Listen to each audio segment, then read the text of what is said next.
In the quiet, snow-dusted city of Anchorage, Alaska, life carried on with its usual rhythm. February 1, 2012, was like any other Wednesday evening. Samantha Koenig, a vibrant 18-year-old barista, finished her shift at the Common Grounds coffee stand. She was last seen heading home, a seemingly ordinary end to an ordinary day. But the following morning, her family's growing unease would spiral into a frantic search, unveiling a nightmare far grander and more sinister than anyone could have imagined in this close-knit community. Her disappearance ignited an immediate, urgent investigation. The alarm was raised quickly. Samantha didn't show up for work, nor did she respond to calls. Her loved ones, knowing her reliable nature, immediately suspected foul play. The Anchorage Police Department launched a missing person investigation, but without witnesses or immediate clues, the case was perplexing. The initial hours of a disappearance are critical, and as the clock ticked, the fear among Samantha's family and friends grew palpable. They organized search parties, distributed flyers, and pleaded with the public for any information. Days turned into a week with no sign of Samantha. Hope began to wane, but then, a breakthrough emerged. On February 4, 3 days after her disappearance, Samantha's debit card was used at an ATM in Anchorage. Surveillance footage captured a masked figure, his face obscured by a hat and bandana, making a withdrawal. The image was grainy, chilling, and offered the first tangible lead in a case that had, until then, felt like a desperate chase in the dark. Who was this person, and where was Samantha? The next piece of evidence was even more disturbing. On February 8, a ransom demand was made, accompanied by a photo of Samantha, bound and with her eyes closed, holding a newspaper with the current date. This image, received by her family, confirmed their worst fears. Samantha was alive, but clearly in grave danger. It was a cruel taunt, a macabre display of power from an unknown abductor. The photograph was quickly analyzed by forensic experts, desperately searching for any clue about Samantha's whereabouts or her captor's identity. The masked figure from the ATM footage became the focus of a massive manhunt. The FBI joined the investigation, bringing national resources to bear on what was now clearly an abduction case. Investigators meticulously tracked every movement of the debit card, hoping the suspect would make another mistake. It was a race against time, with Samantha's life hanging in the balance. The perpetrator, however, demonstrated an unsettling level of caution, making the pursuit incredibly challenging. He seemed to disappear and reappear, like a phantom. The trail led south, far from the Alaskan snow. Samantha's debit card was used again, this time in Arizona, then New Mexico, and finally, Texas. This pattern of cross-country movement was highly unusual for a typical abductor and immediately raised red flags. It suggested a perpetrator with resources, a plan, and an unsettling willingness to travel vast distances. The investigation intensified, focusing on tracking this financial trail, a digital breadcrumb left by a meticulous but increasingly desperate criminal. On March 13, 2012, the relentless tracking paid off. In Lufkin, Texas, local police, acting on FBI intelligence, located and apprehended the man using Samantha Koenig's debit card. His name was Israel Keys. He was pulled over during a routine traffic stop, unaware that he was the subject of a nationwide manhunt. The arrest brought a wave of relief, but also a new, terrifying set of questions. Who was this man, and what had he done to Samantha? The capture marked a pivotal moment, shifting the investigation from finding a ghost to confronting a living nightmare. Israel Keys, at first glance, was unremarkable. A 34-year-old construction contractor living in Anchorage, a former U.S. Army soldier, a father. He appeared to be a responsible, hard-working member of the community. His neighbors and colleagues described him as quiet, intelligent, and polite. There were no obvious red flags, no history of violent crime that would suggest the monster lurking beneath the surface. This seemingly ordinary exterior would prove to be one of the most unsettling aspects of his criminal identity, a meticulously crafted facade. Upon his arrest, Keys was transported back to Anchorage. FBI agents, including lead investigator Jeff Bell, began the arduous process of interrogation. Keyes initially denied involvement, but the evidence against him was overwhelming. He was intelligent and manipulative, a master of psychological games. The interrogations quickly revealed that Keyes was not a typical criminal. He enjoyed the cat-and-mouse dynamic, carefully doling out information to maintain control, turning the tables on his interrogators in a twisted display of power. This was a man with a plan, even in captivity. After days of intense questioning, Keyes finally began to confess, but on his own terms. He admitted to abducting and murdering Samantha Koenig, but the horror didn't stop there. He revealed a carefully constructed, decade-long career as a serial killer, one that defied traditional profiling. He wasn't a local predator. He traveled extensively, choosing victims at random, often thousands of miles from his home. His methods were meticulous, his planning exhaustive, and his crimes geographically untraceable, a phantom striking without warning. Keyes's modus operandi was unlike anything investigators had encountered. He avoided patterns, selecting victims randomly and geographically separating his crimes. He buried kill kits, caches of weapons, tools, and cash in remote locations across the United States, digging them up when he planned a murder. He funded his crimes by robbing banks or homes, often traveling thousands of miles specifically for a murder, then returning to his normal life. He sought out isolated homes or public spaces, striking quickly and vanishing without a trace. This meticulous planning made him nearly impossible to track. For years, Israel Keyes led a meticulously compartmentalized life. He was a successful businessman, a dedicated father, and a seemingly ordinary citizen. No one suspected the darkness he harbored, the chilling reality of his double existence. He maintained a veneer of normalcy, meticulously planning his killings between construction jobs and family trips. His ability to switch between these two worlds, the mundane and the monstrous, was profoundly disturbing, allowing him to evade suspicion for so long. It was a life built on a foundation of absolute deception, a carefully constructed illusion. Beyond Samantha Koenig, Keyes confessed to two other murders that had baffled law enforcement for years: Bill and Lorraine Currier, a Vermont couple who disappeared in June 2011. Keyes admitted to breaking into their home, abducting them, and murdering them before disposing of their bodies in a remote area. He provided details that only the killer could know, confirming their fate and finally bringing a grim closure to their families. This confession solidified the scope of his brutality and his far-reaching murderous footprint across the nation. Realizing the unprecedented nature of Keyes's crimes and the vast number of potential victims, the FBI made a difficult decision. They offered Keyes a plea deal. In exchange for full cooperation and information about his other victims, he would avoid the death penalty. It was a pragmatic choice, driven by the desperate hope of providing answers to grieving families and preventing other cold cases from remaining unsolved.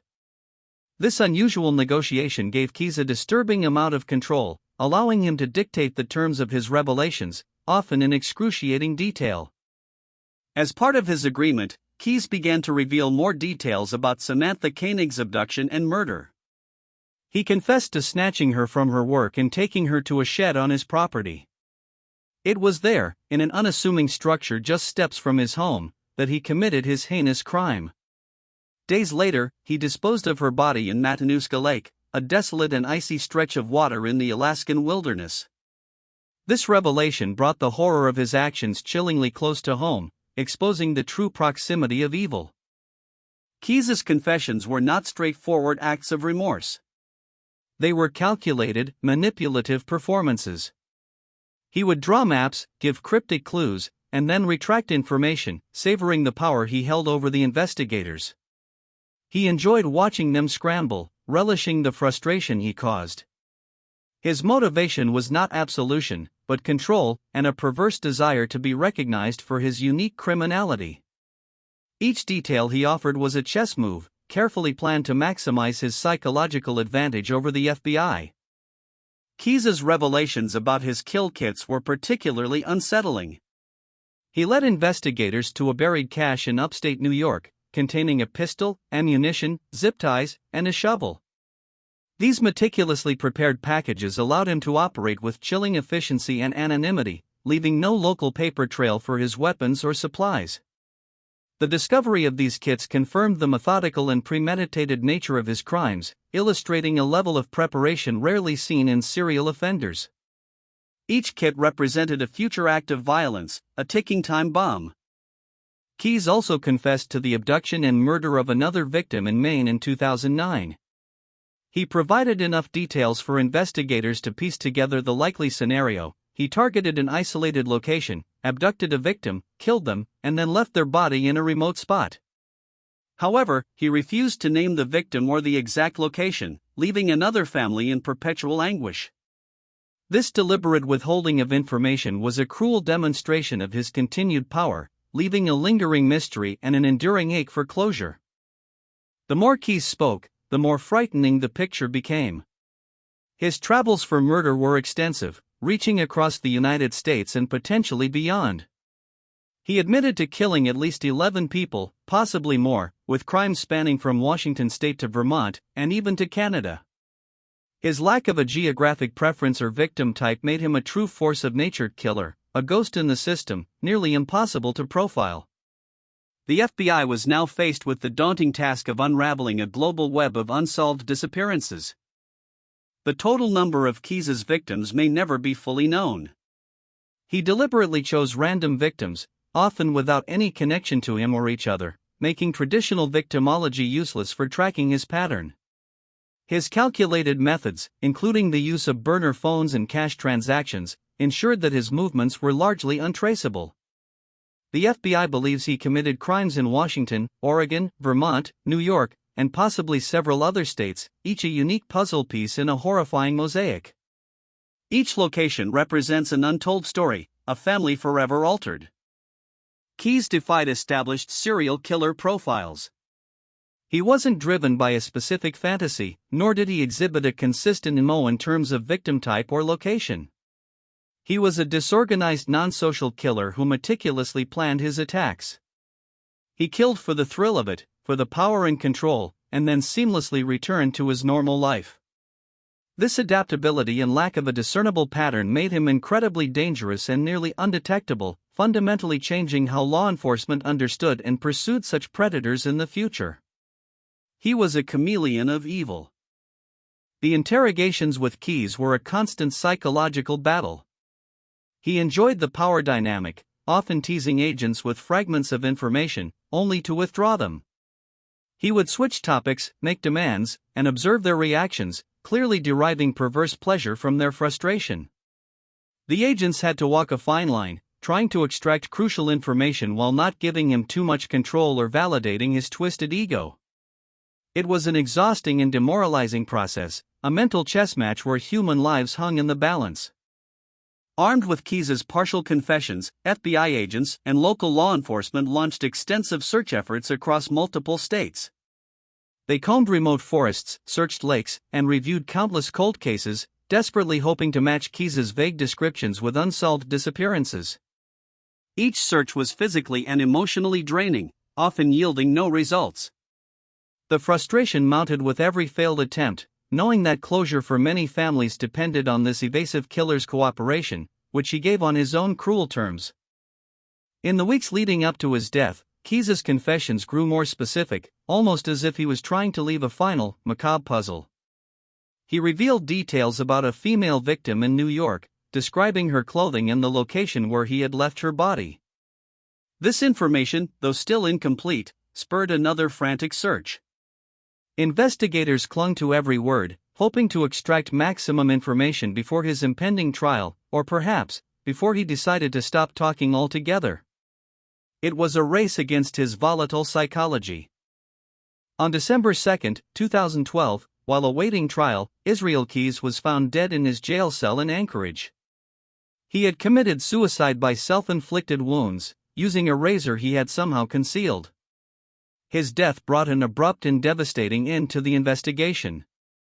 The families of his victims were robbed of the opportunity for justice through a trial, and law enforcement lost their only source of information regarding potentially dozens of other unsolved murders. It was a final, horrifying act of control, leaving behind a chilling note. Keyes left a suicide note, a disturbing poem filled with cryptic messages and references to his crimes. Investigators painstakingly analyzed every line, hoping to decipher clues about his other victims or their locations. The poem was a final taunt, a last act of psychological manipulation, ensuring his legacy would remain shrouded in mystery and pain. It was a testament to his continued desire for control, even in death, a final puzzle he left for the world to ponder, forever cementing his place as an enigmatic and elusive killer. Keyes's death left an agonizing void. Without his cooperation, many questions about his full victim count and the locations of their remains may never be answered. Families of missing persons across the country continue to wonder if their loved ones fell victim to the unseen predator. The FBI continues to pursue leads based on the information he provided, but the task is immense and often fruitless. The true scope of his terror remains largely unknown, a testament to his unparalleled ability to hide in plain sight and erase his tracks. The Israel Keyes case profoundly impacted law enforcement's understanding of serial killers. His ability to operate without a pattern, to travel vast distances, and to compartmentalize his life challenged established profiling methods. Investigators learned that not all serial killers fit the familiar archetypes. The case led to renewed focus on cold cases, particularly those involving missing persons with no apparent connection to their disappearances. It was a sobering lesson in the evolving nature of criminal behavior and the constant need for adaptability. For Samantha Koenig's family, the capture and confession of Israel Keyes brought a grim form of closure, though the pain of her loss remains. Her case, which ultimately led to Keyes's downfall, highlighted the vulnerability of even seemingly safe communities to a predator who operated without boundaries. Her name is forever linked to the story of Israel Keyes, a reminder of the initial horror that eventually exposed a far wider web of evil. Her memory serves as a poignant reminder of the victims behind the statistics. Israel Keyes was unique in his discretion and meticulous planning. Unlike many serial killers who crave recognition or leave signatures, Keyes sought complete anonymity. He reveled in the secret life he led, the thrill of the hunt, and the power of his undetectable crimes. His self-control and ability to operate without leaving a discernible trail baffled experts and made him incredibly dangerous. He truly was the ghost in the machine, a predator who existed just outside the purview of law enforcement for over a decade. Even after Keyes's death, the FBI's work continued. They meticulously cataloged every piece of information he provided, no matter how small or cryptic, hoping to piece together his full criminal history. Agents traveled to every location he mentioned, conducting searches, interviewing residents, and reviewing unsolved cases. The efforts underscore the profound commitment to bringing closure to families and ensuring that no victim is forgotten, even when the perpetrator is gone. The search for truth in the shadow of a master manipulator is an enduring challenge. The case of Israel Keyes serves as a stark warning: some predators defy easy categorization. His ability to blend in, to maintain a normal life while committing horrific acts, highlights the limitations of traditional profiling. It emphasizes the importance of vigilance, rapid response to missing persons, and collaborative efforts across jurisdictions. Keyes taught law enforcement to look beyond conventional patterns, reminding them that evil can wear many faces, and sometimes, the most dangerous ones are the most unremarkable. Keyes exhibited many traits of a high-functioning psychopath: superficial charm, lack of empathy, cunning, and a profound sense of grandiosity. His ability to meticulously plan and execute his crimes over a decade, without detection, speaks volumes about his psychological makeup. He felt no remorse, only a detached fascination with his own abilities. Understanding his mindset, even partially, is crucial for future investigative strategies, dissecting the chilling mechanics of a mind capable of such widespread and calculated destruction. While Israel Keyes's name has become synonymous with a new kind of terror, it is vital to remember his victims: Samantha Koenig, Bill and Lorraine Currier, and the many others whose names we may never know. They were individuals with lives, families, and futures stolen by a ruthless predator. Their stories are a testament to the profound loss and enduring grief left in the wake of such crimes, and a reminder that behind every statistic is a human tragedy. Their memories must serve as the driving force for continued vigilance. The case of Israel Keyes remains one of the most perplexing and disturbing in modern criminal history. His death ensured that the full extent of his crimes would likely never be known, leaving an unsettling void in the annals of true crime. The unseen predator, who operated for so long in the shadows, ultimately chose his own end, taking his secrets with him. The enduring mystery of how many lives he truly took, and where, is a haunting legacy that continues to challenge and fascinate, a dark testament to the unknown depths of human depravity.